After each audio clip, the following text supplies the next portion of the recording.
My father was a man of faith. He raised us on 1 shilling a month.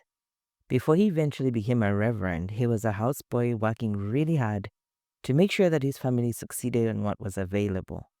I remember that when he finally became a reverend, he was paid 3 shillings every 3 months. I looked at him and decided that I would not be a reverend or in charge of Uganda because they were mistreating my father and, by extension, us.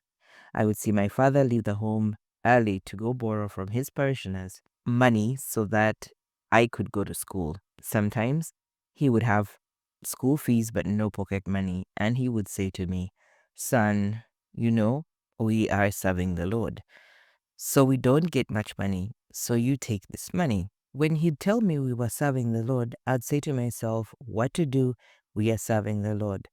God must have smiled at me then, but that's a whole other story. I'd look at the other children who'd get the chance to change their clothes and enjoy other treats, and I never had the chance to do that. I was always in my uniform all year round.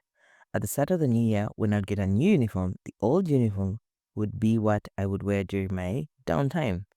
My shoes were what we used to call batatanga, which I wore in P7.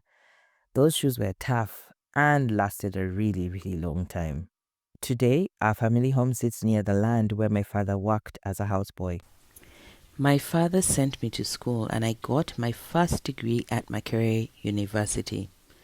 I eventually served as a warden and then the dean of students at that university for 30 years. I also ended up serving the Lord for over 30 years, not in Church of Uganda, but under the Baptist Church. We are a result of so many things and experiences and people bringing us to where we are today. So do not despise these small beginnings. Please do not forget to share, like, subscribe, ask any questions that you have, and I'll see you next time, the next conversation I have with my father.